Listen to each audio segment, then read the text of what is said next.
there were only 2 million phones in China in 1979. 2 million phones. 1999, 20 years later, there were 10 million phones. A growth of 5x in 20 years, which is pretty impressive.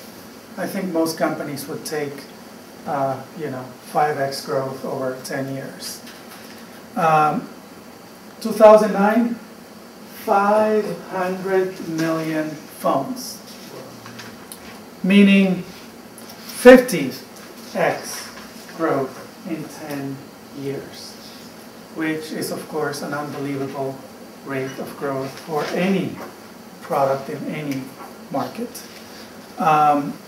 It took AT&T 100 years to provide phones to all Americans.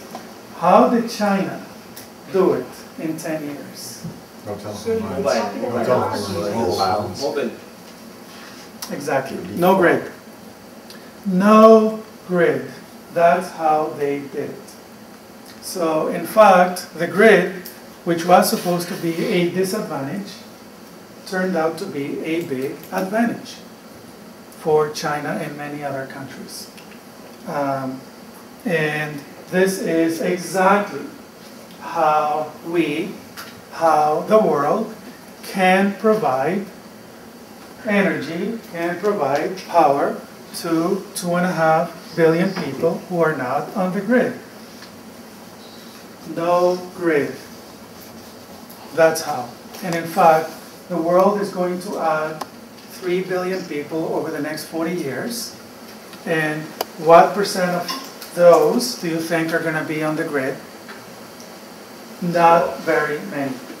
So in fact, the population around the world that's not going to be on the grid is not just 2.5, 3 billion people, but it's fast growing.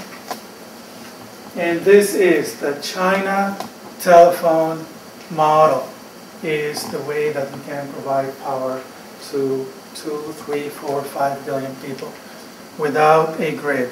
In fact, faster than the cell phone. We don't need cell towers, which you do need for mobile phones. Grameen Shakti is doing it in Bangladesh. That's exactly what they're doing. They're powering house by house. And that's how they can grow from 200 to 200,000 in 10 years.